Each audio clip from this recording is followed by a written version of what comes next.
1A, Session 1B, Session 2A and 2B. The first and second of those are to define the grid for this afternoon's race, and groups 2A and 2B, they do the same for tomorrow's race, and it's split down the middle. Of course, we've got three classes of driver combinations. The silver lineup, we've got Pro-Ams and Ams, and we're waiting to see who is going out in Session 1A. But track conditions now, Joe, seemingly pretty good indeed, as long as they've swept the gravel up at the chicane. Yeah, and it's been getting warmer, hasn't it? And that's what the drivers will want in GT4. Track temperature 24 degrees, but no tyre ovens in GT4. So we can see Gregor Gilvey there with a very bright helmet, and even the custom innards of that Bell helmet. Now you can change your colours to your heart consent. Drivers have never had it so good, have they? And yeah, the 1A and B session. So effectively all drivers get 10 minutes of that session. The first 2 laps, so nearly 4 minutes, will be devoted to getting tyre temp. So really, you've then got time for 3, possibly 4 push laps to get your time on the board. Now, again, as in GT3, there's an amazing array of manufacturers in GT4. There's Vasily Vlatikin getting out of the BMW. He shares with Mikhail Laboda, but just waiting for the cars to line up at pit exit. 2 10-minute sessions to define the grid for race 1. That's this afternoon's race, and look how crowded the pit lane is. 38 cars on the entry list, and then likewise with only a 5-minute gap between the first set of sessions and the second batch. Benjamin Lariche and Robert Consani lead the championship for Team Speed Car with their Audi. They've had a fantastic run of late. Started the season with a 7th place, completely out of sorts, but since then they've not left the podium. They've notched up 4 wins. Ford in the mix as well. That's Nathan Van Springel's car from Team Floral. Again, just as in GT3, we've just got so many manufacturers here. Great circuits to come racing on.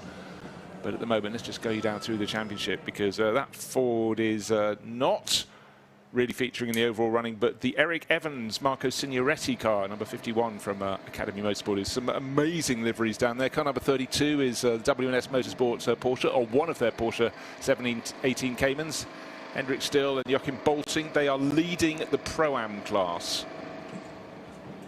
And you can see the drivers that are ready, obviously, in that B part of the session, so they don't want to be sat in these cars unnecessarily and yeah, and here is one more of the BMWs, the Razzoon car. We see them racing in GT2 as well, so a lot of these teams have multi-purpose as teams flood into the fast lane to try and guarantee the best track space, and it looks like Team Speed Car have done that with both their Audis at the front of the train. Yeah, who wants to be first? Me. So yeah, track space is everything. Just to re-emphasize, it's 10-minute qualifying sessions. Bang!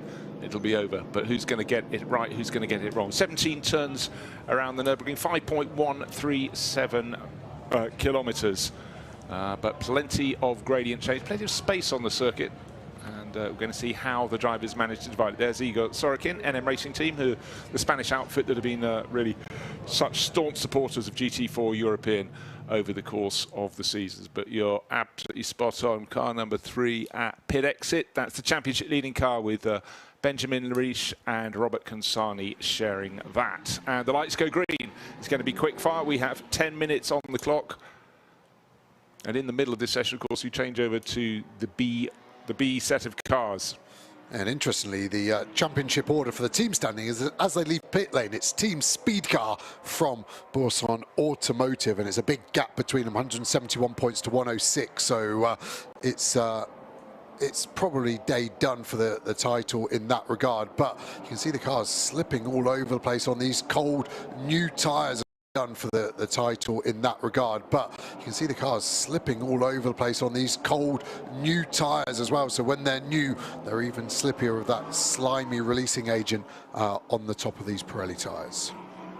Yeah, so right now, even though there's only sort of 10 minutes for this batch of drivers have to come in and hand over to the others going out in the field. These are all the silver class cars, by the way, and Session 1B will follow on for those in the Pro-Am and Am classes. But right now, you're quite right, Joe. It's about getting heat in the tyres, just getting a feel for what the surface is like. Of course, it changed very much from yesterday. We had a little flurry of rain yesterday afternoon, a tiny sprinkle this morning when the GT3 cars were out. But make yourself a bit of track space, but effectively, you probably only got a chance for really 4 flying laps. Yeah, exactly. And there's 17 cars out now in the silver class, but the problem is if you back off trying to find space, you are going to then drop to 3 timed laps. So that's why everyone at the moment looks like they're being rather naive in grouping together. But the BMW seem to turn the tyre on the best. They're pushing hard and almost flying in formation as well, aren't they? Ibrahim and Bessler there and now ahead of the Audis, and the elite McLaren as well has actually had a pretty punchy outlap with Josh Raskin aboard that yellow McLaren behind the Audi. Yeah, that certainly came flying up, but waiting to see when the cars get onto the start finish straight, how quickly they can go around the lap here. 17 turns all in, some of those turns maybe almost straights, but certainly the corners that really count is how tidily you can get down into turn 1 and turn the car almost completely around before you then go through that slow loop that takes you up until turn 4, and then you really start to get the feel as you start moving around the circuit at speed. But right now, the Borusan Automotive BMWs at the front of the queue. They come up to the chicane for the first time. This is their outlap, bear in mind. Next time around, they'd have no idea if there's going to be gravel sprinkled across it. But the car that's been dominating the championship, the number 3 team speed car Audi, way clear of those 2 aquamarine BMWs behind. And certainly showing an enormous amount of intent in a season when they can seemingly do no wrong with their Audi. It looks like everyone's going for 2 prep laps apart from this number 3 car.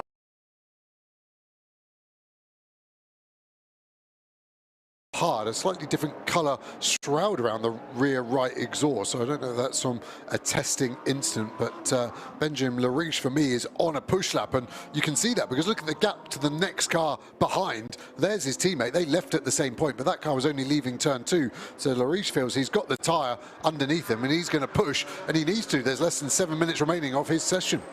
Well, so far it's not a case of him having pushed too soon. He seems to have pretty much the traction he requires, going over the curbing at turn 6, down on through the little kink, the left-hand kink at turn 7, to the lowest point on the circuit, which is turn 8. He's all on his own, Some no one to play with, but he, you're quite right, Joe, has attacked on what will be his first flying lap. Others may be hanging back a little bit, but certainly for a team that's just absolutely on the top of this car. Kostani and Lariche raced together for so many years, just super comfortable, but hey, shows how it's done. It's exactly what he's doing. Yeah, and Kostani and Lariche in the car at the moment have the chance to become the earliest ever silver champions this weekend. So that shows you how strong their year has been up to this point. Yeah, because bear in mind, we've still got the 2 races here. We've got 2 more, the finale at the 11th and 12th of October at Barcelona Catalunya circuit. But why not get it done now? Relieve the pressure. Benjamin Lariche just looking so neat and tidy. Again, it comes from years of experience. It comes from a great ability. He's been, you know, he's not totally monstering the curves. They got through the chicane neatly, tidily. So the first flying lap on the board, of course, will go to the top of the charts. But this may well be the fastest lap that anyone's manages all session. The session is already really counting through. But look at Gilbert. I thought he was on another prep lap, but he actually just went for a slow out lap, and it actually looks like the sister car to Lariche. Here, going Gilbert in the green, silver, black Audi is going to go top. Pre-qualifying, the fastest lap was a 2:04.4, so we're still a second off that. That car that did the time was the yellow McLaren in the background. What can Raskin do? He's only 4th at the moment, but expect the lap times to drop by at least another second. Well, Team Speed Car have obviously got their prep absolutely spot on in terms of getting the cars out and making the drivers go fast. Both drivers in the 2-minute 5-second category. The best of the rest is Berkay Bester, one of those 2 BMWs, car number 12. He's 2 minutes and 9 seconds. He's 3.8 seconds down on the ultimate pace. Of course, that ultimate pace may improve, but Speed Car, they had the first roll of the dice there.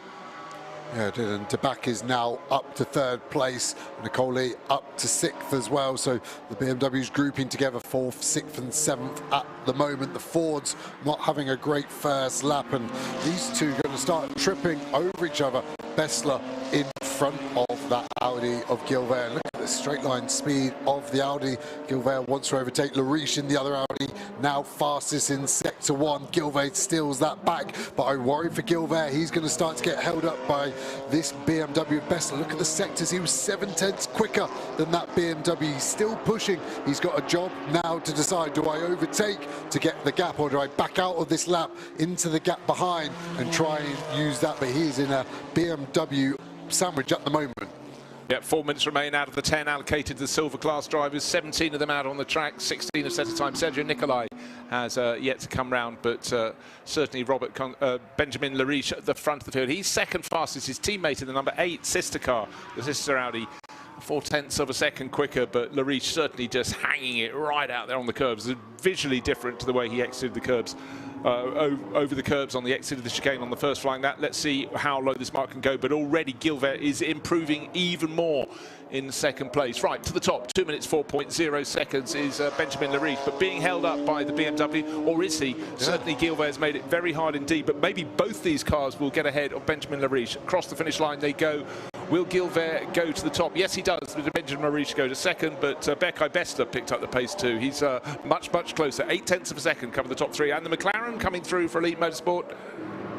Yeah, great lap from Rattigan there, nearly 0.4 clear of Gilbert, who had to overtake Bessler into turn 1. More of a race than a qualifying session for those two thus far. The Mustangs starting to climb up the order slowly, but only 6th at the moment for Evans. Yeah, that lap for Rattigan, he goes top by just over 1/3 of a second, so the McLaren's to the top for Elite Motorsport. He's showing with Mackenzie Crespo. We'll see how he can do in the qualifying sessions too, but at the moment it's McLaren from 2 Audis, from 2 Aston Martins with Seiler and Ferrier 4th and 5th. Bessler, Ford's Eric Evans down in 6th place. They've been having a strong season though, but I will keep an eye on times being taken away for exceeding track limits. We will see.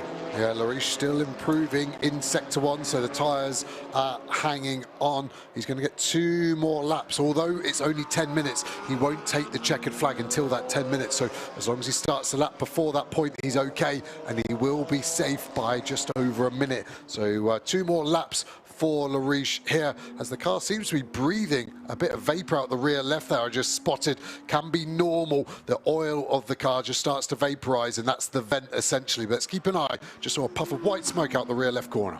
And I'm going to keep an eye as Rattigan goes faster, still fastest of anyone on the opening sector, down his 16th, so penultimate position of these silver class cars is Berkay Bessler's BMW. He lost his best time for exceeding track limits. That's why he suddenly went from 3rd after the first flying lap down all the way to penultimate position. But he is picking up the pace this time round. He'll need 1 further lap, but there's only 1 minute and 25 seconds remaining in this session. So certainly Benjamin Lariche, who's in 3rd place at the moment, he will get another flying lap in. He will not get 1 further lap, because the best lap so far, 2 minutes 3 seconds, and we don't have that much time left. But this lot coming through, they'll certainly get 1 flying lap too. Yeah, what can the BMWs do? Ibrahim up to thick, Rattigan with a problem in the middle sector. Don't think it was traffic. He's not had to overtake that Aston behind him. Is that the tyre gone? The green sector's starting to get more sparse. When I say that, look at Saylor to the top for Aston Martin. Wow, very, very impressive run for the racing spirit of Le Mans Aston Martin there. So again, this great spread of manufacturers, GT4 European Series, 38 cars coming out to play. NM Racing Team, been with us for years with their Mercedes at the moment. Luc Ibanez is down in 9th position. He'll be a little frustrated. He's 1.2 seconds down on the ultimate pace, and that ultimate pace may yet improve. Only 6,000ths of a second, Joe. I'm going to say that again, 6,000ths of a second between Seiler on pole position and Josh Rattigan in his McLaren in 2nd. And what else is tight is the championship, where Banyas at the moment is in 4th place with his teammate Papadopoulos. They're on 79 points. They're less than 3 points behind 2nd place of Academy Motorsport. So there's only 3 points covering 2nd to 4th in this championship. So Banyas will want to get this car higher than 8th place. And at the moment, it doesn't seem like he's able to take the fight to the cars in front. No, and just to go down those points, Consani and Lariche at the moment, they're heading to qualify 5th now. They've fallen back a few places. They have 161 points, almost double the score of the crew in 2nd place, Evans and Signoretti, but the 2nd to 4th, as you said, super, super close. Right, what is Rattigan doing this time? He's down in 2nd place, just 6,000ths per second, and suddenly the track is being flooded, because, of course, those are the ones in cars in Group 1B. Those are the Pro-Am and Am runners, but they won't interrupt this lot because they've just got to cross the finish line. But at the moment, it's Seiler from Rattigan It's Aston Martin from McLaren, in other words, and then Gilver, the best of the Audis, but Eric Evans up to 4th in the Ford, and Benjamin Lariche, who set the pace early on, down in 5th. Yeah, Ratikkonen doesn't look like he's going to be able to improve now. 0.3 of a second off. It needs to be found in the last sector, and he boxes. How aggressive was that? He, last minute call, must have checked the delta, realised he wasn't going to improve, wants to save the tyres and get the car in. So it is Sailor from Ratikkonen, from Gilver, who is still improving at the end. Evans gets up to 4th place from Lariche, who seemed to fade as that session went on. It did. I mean, Lariche set off first ahead of everyone else. He had the clear track and he really went at it very early on. But Gilver, his teammate, who's qualified at the moment in 3rd position, unless there's a late change, he had to work with the traffic, but actually did it rather better. We thought he was being delayed by Bessler, but it didn't appear to be the case. But at the moment, it's car 39 that's going to be on provisional pole, unless someone from the Pro-Am class can topple him, or one even from the Am. But it's the 39 Clement Seiler driven Aston Martin at the top of the charts. Another car we didn't speak about much is this Toyota crossing the line. Duran up to 4th. I was about to say he's doing okay in 6th, but betters that 4th place. That will be good come the race this afternoon to be on the 2nd row of the grid as we see the Aston Martin pit there. And now, like you said, it's time for the second part of this session. 2 for the price of 1 thus far. And here we see the Pro-Am cars. This is Hendrick still. You can see the green number panel on the windscreen. That's Pro-Am. The red colouring will be the AMs. So 3 classes in GT4, and now we've just got 2 out on track, still working these tyres. They've got the same problem as the silver cars. They've got to work the tyres, and that's why he's still weaving left to right, making an adjustment there on the brake bias. Looks like he's going rearwards on the bias. He's going anti-clockwise by a lot as well. Normally we see half a turn to a turn. That looked like 4 or 5 turns. Maybe that's a tyre warm-up strategy that they pile it to the front, get the brakes hot, radiates into the tyres, but now he needs to go. Does look like a lot of these are definitely going for 2 prep laps versus the 1 in the silver category. Well, one bit of good news for them is all the drivers in qualifying session 1A seem to stay within the confines of the circuit, so no gravel. When we last saw it sprinkled on in the middle part of the chicane, because certainly that could make their life very, very tricky indeed. So target time, 2 minutes 3.3 seconds precisely, and that was set by Clement Seiler in Group 1A. Now, one of the Fords making a real charge there. Nathan Van Springle sharing with Michiel Haverans. And again, actually, you know, there it is in the middle. BMW, Ford, Porsche. This is the story of GT4. So many manufacturers coming to play, and some people actually... They're finishing. Oh, they're finishing. They were the silver ones, yes. Of course they were, yes. But they must have been very much at the last ones across the finish line. But looking for the first few cars in Group 1B and car 27, we've got Max Hubert, new boy really, this weekend. The car was driven previously this season for AV Racing, a Porsche by Mathieu Detry and Fabien Duffieux. Of course, we know they've stepped up to the GT World Challenge now, so chopping and changing through the course of the season. Yeah, and Hubert's good experience, GT4 Winter Series and the GT4 German Series as well. And Roman Wozniak is the AV team racing boss as well. He raced at Jeddah last time out. And the sister car to that is Ajith Kumar here in this lovely liveried Porsche Cayman GT4. Yeah, and he draws in the fans wherever he goes. He's a Bollywood actor, an Indian actor of enormous repute, and he just simply loves his racing. He's been commuting quite heavily this year across to Europe. He started the season in the sort of long distance racing in the Middle East in January, and draws a crowd wherever he goes. So he's just trying to gain the balance. You were looking at panel fit earlier. It looks a little bit loose around the front left corner as well on that number 28. And a lot of the tracks he's having to learn as well. Exactly. That's so difficult. And we saw him have a bit of a shunt last time out. We go aboard another Porsche. Hendrick still now on his second push lap. Balance looking okay. You can hear how smooth the upshifts are in this dual clutch Porsche. Misses the apex slightly there, the German. He knows the track very well, brings it in for a tight apex. A lot of drivers like to get over the curb here, straddle it to open up this second part as you fling it into 4. Careful of track limits on the exit. There is a camera policing it. We were A-OK there. And you can see him actually go for the gear lead. He was just making sure it was in the right mode, because the paddle shift on the wheel is normally the optimal way. And actually Safronov in this 7 Aston Martin sticking on the rear bumper of the 32 car very smartly. We're coming to the end of sector 1 here. 58.1 is fastest in sector 1 at the moment for Rattigan in the McLaren, and we're 6/10 off that at the moment, and actually Safronov closer than that, so the Aston Martin seems to be strong compared to the Porsche around this Nürburgring circuit. Right, so the fastest of these drivers still down in 18th place overall, behind all 17 from the first session. But at the end of this lap, we might find some interlopers, and certainly Hendrick still has to be one of the favourites to do just that. He's been racing GT4 for a very long time indeed, and being pushed around by Safronov in the Aston Martin behind. So Porsche from Aston Martin. Track up ahead of them completely clear, so no complaints should be coming from either of them, but how quick can their times be? Where will they put them on the grid? Bear in mind, this is forming the grid for this afternoon's race and the grid for the second race. Tomorrow's GT4 European Series race will be defined by sessions 2A and 2B later on, but only 5 minutes after the end of this session, so it's really, really quick fire.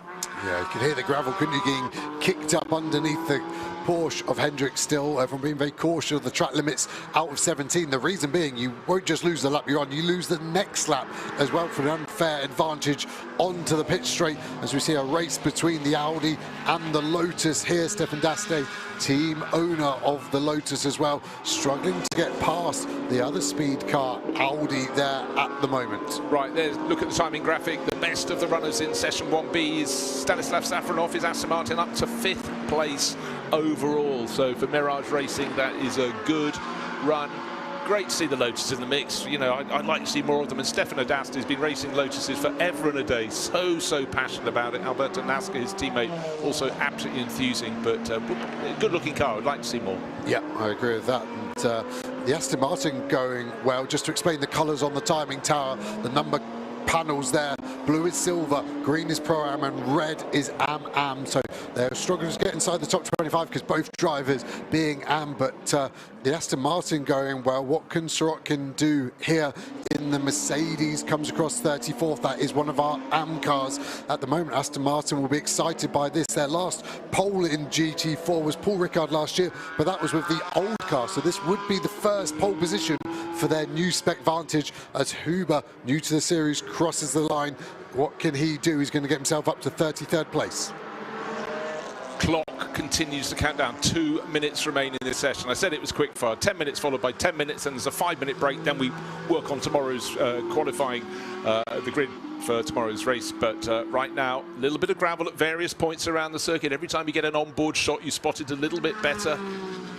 But certainly Stanislav Safronov in that number 7 Aston Martin going super well. 5th fastest overall. And I tell you what, if he can find 0.4 of a second, he could put himself up onto the front row. This is close for pole position overall. Purple sector 2. He's getting the perfect slipstream off still at the moment as well. Who's improving himself? This is going to be their last lap. What can they do? Safronov crosses the line. He goes pole position. What a lap. Aston Martin 1-2. There you go. Shuffle the pack, and you've got 2 Aston Martins at the top. We're not finished, though. We've still got cars coming onto their final flying lap. Top Safronov's pole, provisional pole, of course, only provisional by 0.111 of a second over Clement Seiler. Same car, different team. Racing Spirit of Mine in 2nd place, but Mirage Racing at the top of the pile. Yeah, and actually Kronberg doing well to get his Am car pole positioning class up to 22nd overall, just behind the Lotus of Diaste, who crossed the line to improve. And everyone starting their last lap now. Tyres seem to be hanging on well. Track temperature only at 23 degrees, so the Pirelli's in their dreamland temperature window. This is why we're seeing such fast lap times from these GT4 cars. Yeah, and I have to keep an eye on all the timing screens. Various drivers are losing laps or exceeding track limits, but it's happening so thick and fast in these 2 10-minute sessions. But we'll just keep an eye on what's at the top. It's Stanislav Safronov at the top, but Max Huber, here he is on his championship debut. He's got clear track ahead of him. That is good news, at least for him, for AV Racing.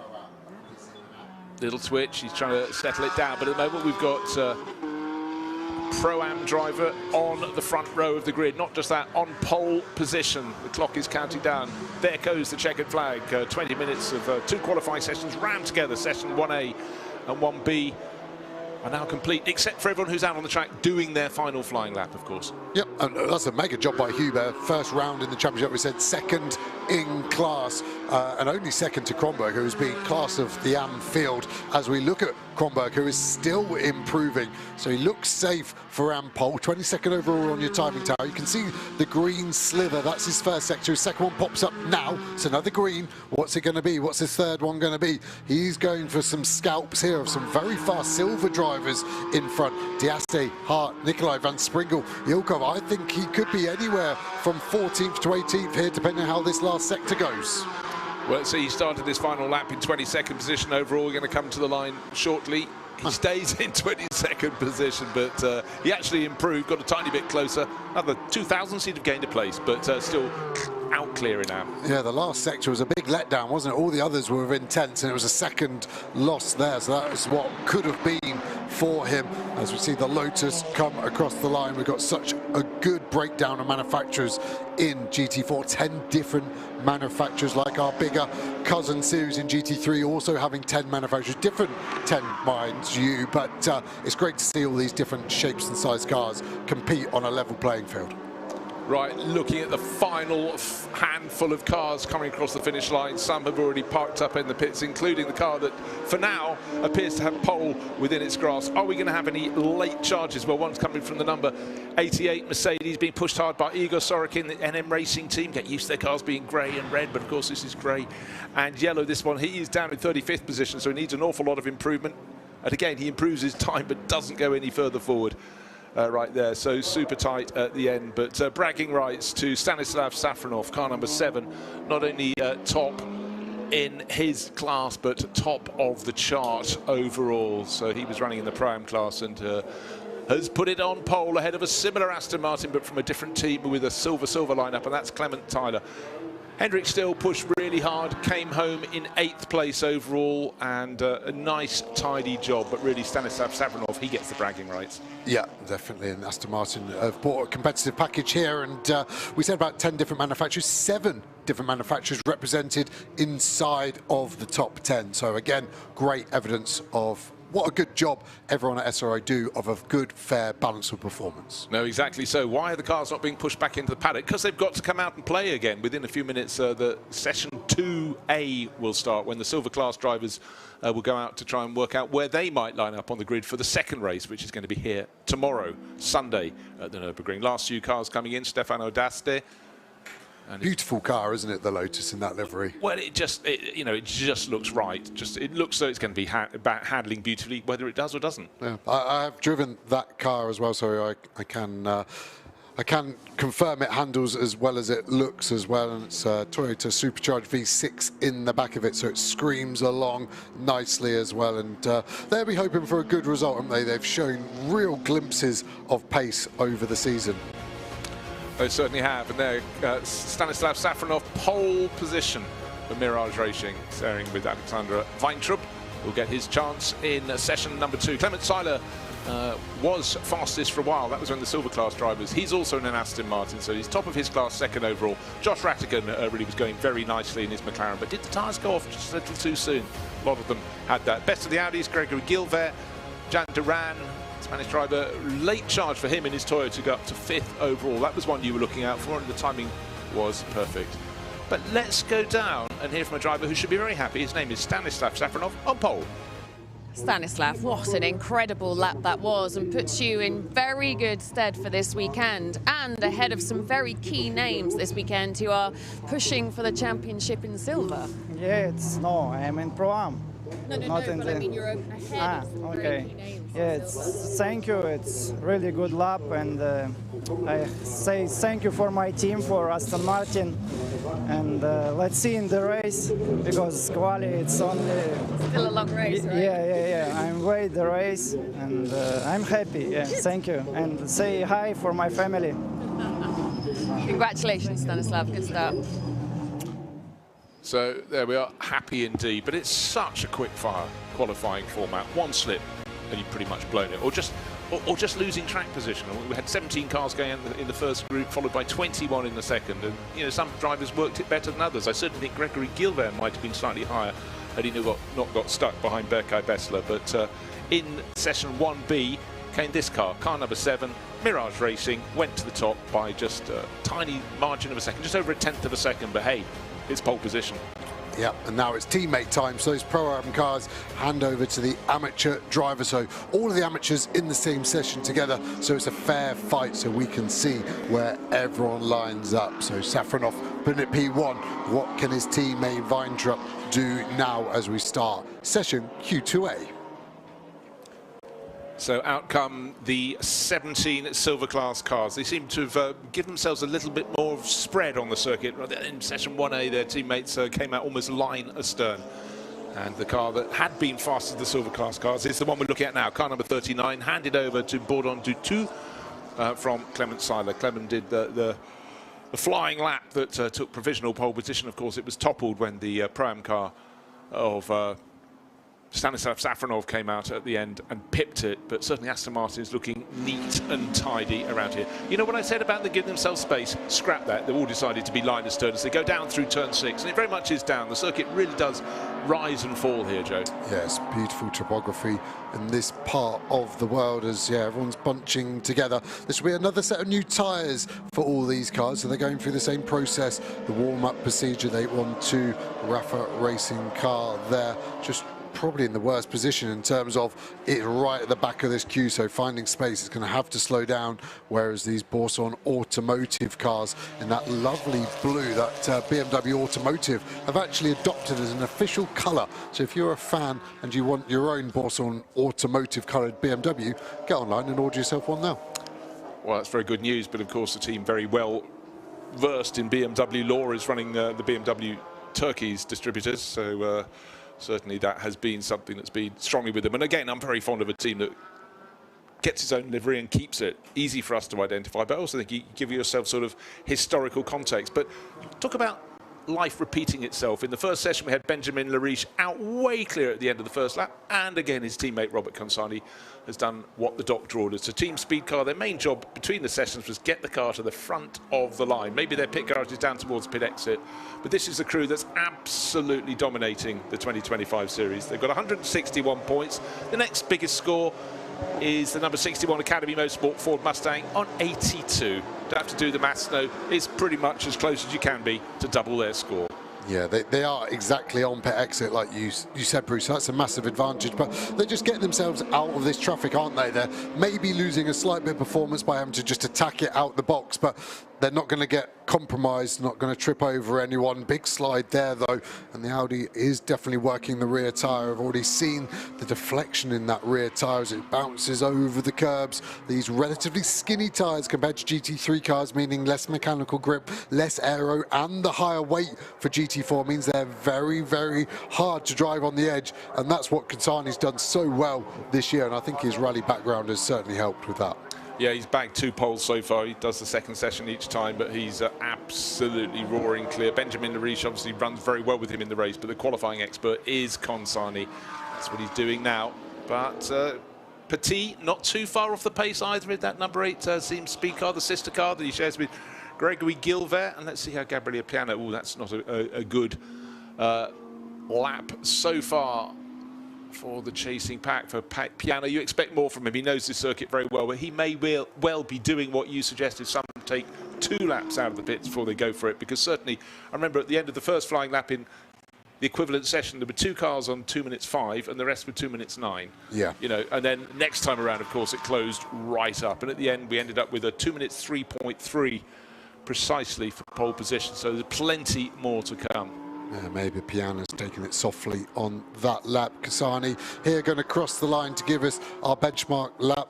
5.2, so it's 2/10 quicker than his teammates' first lap, but we're still well over a second and a bit off the fastest. What can Paul Petit do in the sister Audi? Again, he's got some great space, hasn't he, as the next set of cars exits the last corner. It's 3 BMWs, 2 of them from Boursan Automotive, the other one, the number 10 car there, splitting them in the middle at the moment. That time's getting quicker, but it's definitely this second lap we need to have a look at. Yeah, it is, and certainly expect something coming from this driver, Gabriele Piana. He's Italian by birth, but almost seems like a child of the Nürburgring. There's hardly a race that goes on here without him in it, and so he's been based up here for quite some while. Knows the twists and turns, not just of this, but of the full Nordschleife. Does a lot of the long distance races on those as well. Well, talk about he's not doing a long distance race, he's making it the shortest route around the circuit, of course. They're doing a good job there with that. No track limits monitored at the apex, so he should be okay. And so you've got the two Borson automotive cars, then you've got this Willy Motorsports car in the sandwich, so they're making the meat in the Borson bread, you could say. No track limits there either, so don't worry about all four tyres being, and Piano is definitely maximising this. What's the first sector going to be? He crosses the beam now. It's fast, but you can see 6/10 quicker than his best, but it's not anywhere near Paul Petit at the moment. That Audi has definitely turned its tyres on. 4/10 up in sector 1. Yeah, Paul Petit, 3/10 up on his own teammate, Robert Consani, who has the provisional fastest time. Oh, but Piana just making the car dance through the chicane and on the climb back up the hill, and then he's got the downhill dip, and then you move up the hill to the real chicane, the uphill chicane, turns 14, 15 and 16. Just been negotiated there by Robert Consani. What sort of time is he going to put on the board? He's got a 2-minute 5.2 second lap.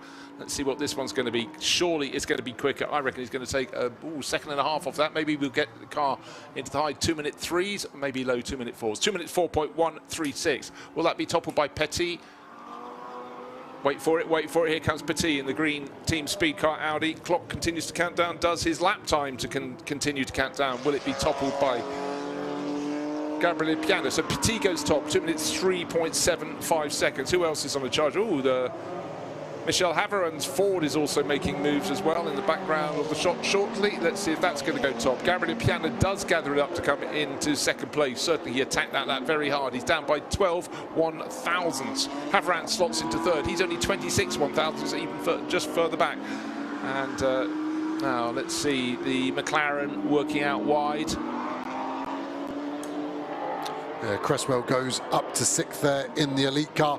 He's superseded by another McLaren of Davis up to 4th for that car. Henry David, to the top there. Where did that come from? Didn't really see anything of it. Strong sectors, no purple sectors, but he is clear. It's only 19 thousandths between them. And look how tight this is. We have the top 5 covered by 66 thousandths at the moment. That's not a blink, that's a fast blink, I think we can safely say. Mustang rumble over the line up into 6th place. That's Marco Signoretti. Orton gone fastest as well by 9 thousandths, so we're keeping the tight nature there. So 6/10, top 6 covered by 1/10. Signoretti to Orton, less than 1/10 of a second. This is phenomenal. People still improving, and Paul Petit is one of them in the number 8 speed car Audi. Yeah, and hasn't got anybody in front of him. This is very good news for the French racer. Down the hill he goes. Target time 2 minutes 3. If you get to 2 minute 3.5, that might be safe in this session at least. But we saw the Pro-Ams last time around having a shot. But if they're Pro-Ams, it means if they went in the first session, their AM teammate will be in one in the second. So really, I think the car on top of this session ought to end up at the top overall. But what do I know? Yeah, we saw the fastest lap in Q1 was a 3.1, so we're still 6/10 off that, so expect lap times to keep falling. We're seeing that on the sectors, aren't we? Paul Petit, where can he go? It's going to be a low 203. 203.1 is the fastest we've had of the day, and it's a 6. That last sector was quick, but surprisingly, we're way off that. What can Piana do as he crosses the line? He stays 4th. Looks like the tyres might have gone on the BMW. Well, he was pushing so hard on the previous lap, squeaking every inch he possibly could, try and shorten the lap, bouncing over the curbs.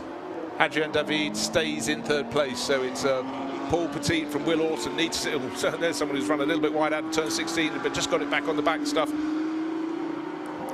Adrien David, the 87 numbered Toyota Supra, lost a bit of his pace in that middle sector. Will he improve his time? He's crossing the line in 4th place, goes up to the top, 2 minutes 3.465 seconds, but others still in with the shot. Their session officially ends in 30 seconds time because they were allocated 10 minutes, the first part of qualifying session 2. Where's the change coming from? Will Orton sitting in 2nd place in his Aston Martin. And Petit on another purple sector. It was Davis that kicked up the dust in front of that Toyota, and he went on to 4th on that lap. So that McLaren's got some serious pace, considering he wasn't touching the tarmac for a good few hundred meters out of that last chicane. And again, here's Petit. We saw this last lap. I've got deja vu here. We had a purple sector 1, and then the lap started to fade away from the Audi. What can Petit do? Can he keep the ante up? Can he take it to the Toyota and the Aston Martin in front? Need to find just over 0.2 a second to get pole position. It's next to nothing when you see differences of just thousandths of a second. So 0.2 clear. Paul Petit in third position, but he's shaved off 5 100s. He's going to have to shave more than that. He's lost it in the middle sector, unless he can pull out something phenomenal. In the very short final sector, it starts just before the uphill chicane and then runs through this final corner onto the start-finish straight. Of course, if you exceed track limits at turn 17, this, the final corner, your lap will be taken away from you. But I don't think this is going to be enough for Petit unless he does something sensational. Well, it improves into second place. He goes to within 0.2, but not enough to topple Hadrian David.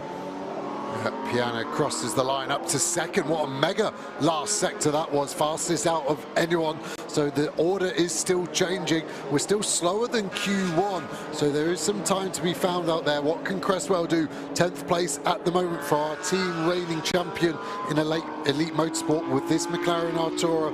Twin turbo V6 just about keeps it legal as he crosses the line. Where's he going to go? He needs to lift himself up. He does, but only one place to 9th. Super tight on the timesheets, out on the track as well. So Will Orton tucked in behind in his racing spirit of Le Mans. Aston Martin getting a tow, but he actually wanted the clear track. But Mercedes just sitting there in front of him. But at the moment, bragging rights to Hadrian David, top for Toyota. Then the best of the BMWs, Gabriele Piana et al. And already the pit lane will be disgorging other cars out onto the circuit in this, where qualifying session 2A fuses into 2B.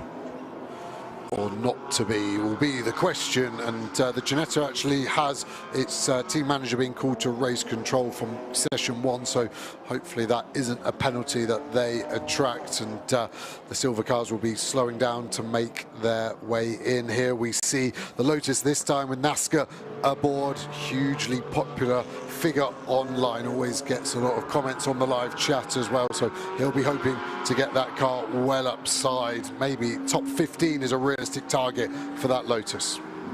Yeah, never met NASCAR until the start of this year, and he's just such a personable person, isn't he? He's just, you know, full of enthusiasm, and as you hope all drivers will be. But yeah, rarely they are. And luckily we had him at Spa during the long red flag period, and he carried a lot of the TV, so I'll be eternally grateful for him. So now we go on board. Hendrick's still earlier. This is Joachim Bolting, so the amateur driver. This will be a good view of what the difference between a pro and AM is. And Joachim Bolting, a very fast AM, the gap hovering around 2 seconds between him and his pro. And it's all in the energy of the car. It's the confidence to lean on the tyre in these long sweeping corners, to tell yourself, get off the brake, keep the speed high, keep your vision high so you know where the car is going, and making sure you maximise everything. We're still in the warm-up procedure at the moment, so we're not on the ragging edge. You can see him just trying to feel the grip. A couple of pulls on the belts to make sure they're as tight as possible, but we're still 3 seconds off. And look at that snap of oversteer as the rear tyres come up to temperature. They'll just be feeling these, trying to stay off the curbs. The curbs put so much energy into the tyre, you can cause a failure later in life because the tyre pressure's not there to offer the support. So the team's always reminding the drivers, take the first couple of laps easy. And there's Weintraub, his teammate was on pole, and this has been a great illustration of the battle these cars have been having all season long. Aston Martin versus Porsche. Certainly is. Conditions improving all the time, track temperature rising all the time. Now 25 degrees. Early in the day it wasn't. Still plenty of gravel on the exit of the corner. You can see the cars dropping into the compression before they rise up to the chicane. So effectively that's been people cutting the curb at turn 12, but hasn't really caught them out. The drivers need to be further to one side. Now Weintraub, it's been a great meeting so far for Mirage Racing, as Joe pointed out. Pole for race 1. That's this afternoon's race. This is trying to work out pole or grid positions for race 2, which will be held tomorrow, Sunday, here at the Nürburgring. But Joachim Bolting being effectively shoved across the finish line by the Aston Martin tucked in behind. Yeah, Bolting was defending here. I don't think he wants to lose position to Weintraub, but Weintraub wants to get past, and he'll want the remainder of the session free. Let's see who's leading out of turn 1. That's going to be a battle, and it's the Aston Martin. I think that's pretty important. I think that shows real intent of who's potentially going to be on pole position in this Pro-Am class. Yeah, and you have to feel really, furious if you got stuck behind another car and you think, I've got the car to take pole position or send me right to the top of the grid. You're stuck behind someone else who's close, but just not on your pace, particularly in such a short session when your tyres are sweet just for a moment or two, or the ultimate time on those tyres. And certainly, having got clear, you'd expect Weintraub to pull away now. Now he's got to just really focus. His first task was to get past that Porsche. Second task is to deliver in terms of accuracy and speed. Yeah, and with 4.5 minutes remaining, he's going to keep pushing. Sometimes you get past the car, then you back out of it. You don't let the position back, but you keep the energy out of the tyre to buy yourself some more life on those tyres. But Weintraub pushing on nicely, less than a second off the fastest Pro earlier in this session from the silver class. So this has been okay, considering he had to overtake into turn 1, and this is going to give us a great illustration of the Pro-Am gap as well. At the moment, the gap growing bigger to Bolting behind. Yeah, Weintraub absolutely flying neat and tidy though, I must say. He's not taking too many chances. He's seemingly really learning through the course this season, getting a good balance out of his car there. But again, the team has a helping hand in that, of course, as well. But now using the topography of the circuit very nicely indeed. Get a good illustration here as they go through the end of sector 2 what the gap is going to be. First sector's the longest, middle sector is the middle longest, and then the last one very short, but 1.5 seconds lost in that middle sector. And it's actually that Ginetta of Mojca that's looking strong in the Pro-Am class. At the end of this lap, I expect that Ginetta to be the fastest Pro-Am car as they cross the line. They're going to get a couple of more push laps. Yeah, 18th and 19th positions for Weintraub and Mojca. The Ginetta, there it is, car number 51, looking very tidy indeed, and very quick on the exit of the chicane. Had to come off the power maybe a little bit, got very close to the tail of the Porsche up in front. It seems to have the pace out of turn 17 to go on past, but you don't have many laps that you can scupper. So Weintraub puts a couple of the silver class cars behind him. He moves up the order into 16th position. I beg your pardon, he was 16th, he's now 17th. And then we've got Cindy Goudet, car number 99, has moved very nicely up the order, shares that with Gabriela Gilkova. That's the Matmut Evolution Toyota. So she is the one that's had the best first lap, or first proper flying lap, or second flying lap, but first one that really counts.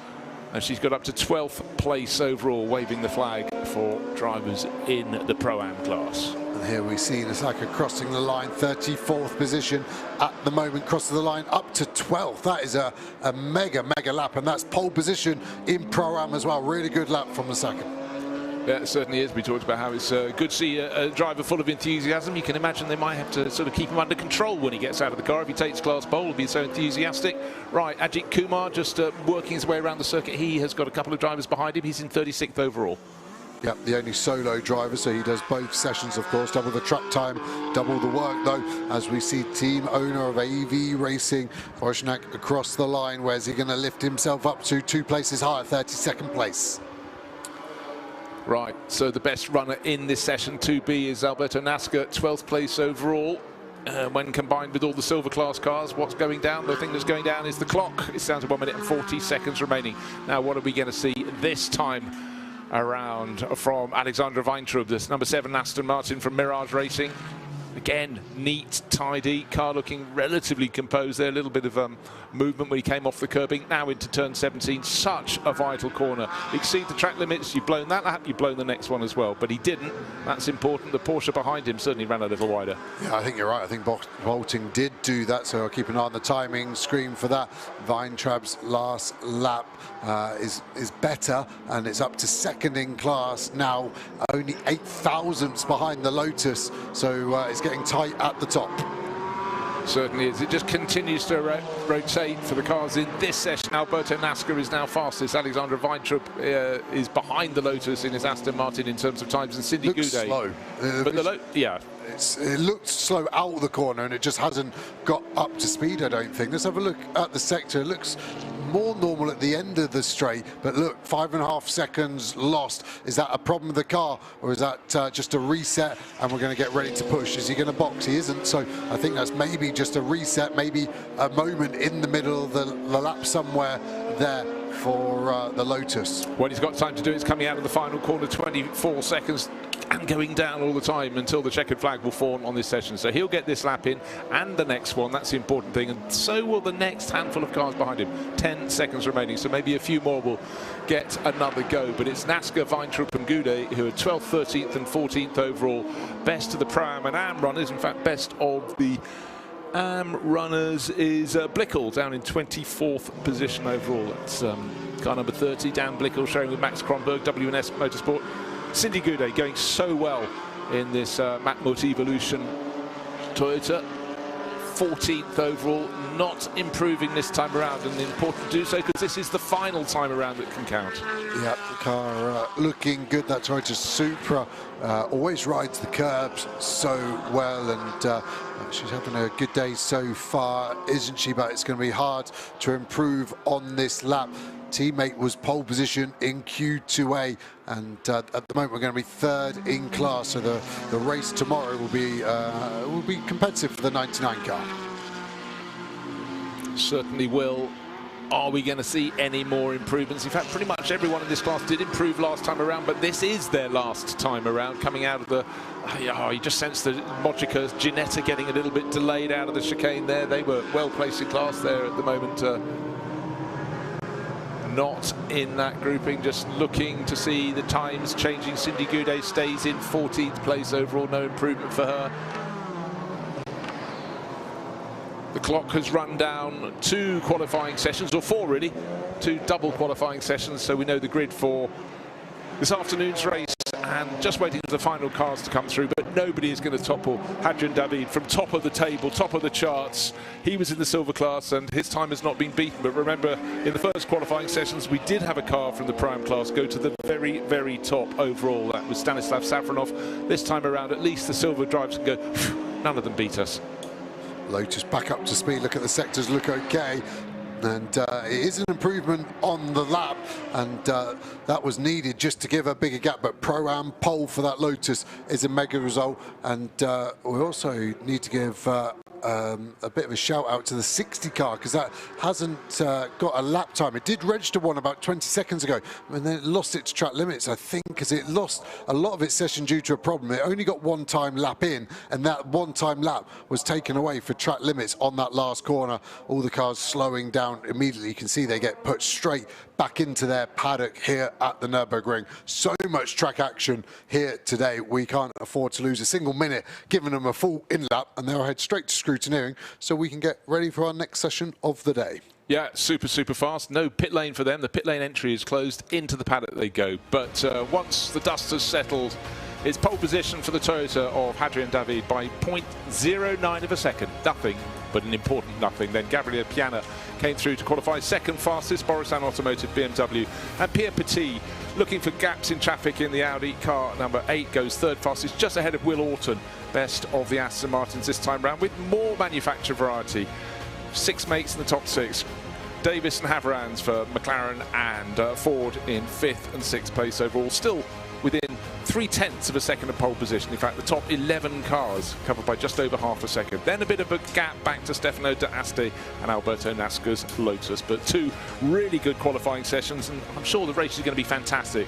The one this afternoon for GT4 European Series will kick off just after 5 o'clock. So join us, we'll be on air from 5:05, and bragging rights all around. But let's take a look back at the highlights in a day that keeps on improving here at the Nürburgring. This is the GT4 European Series, and it was all about getting on the track early, and certainly Benjamin Lariche was first out of the pits in the first of the qualifying sessions. But it was teammate Gregory Gilbert in the green and black, and number 8 Audi, who seemed to be the quicker of the pair. It was great to see some strong laps from the McLaren. Josh Rattigan really making it fly for Elite Motorsport.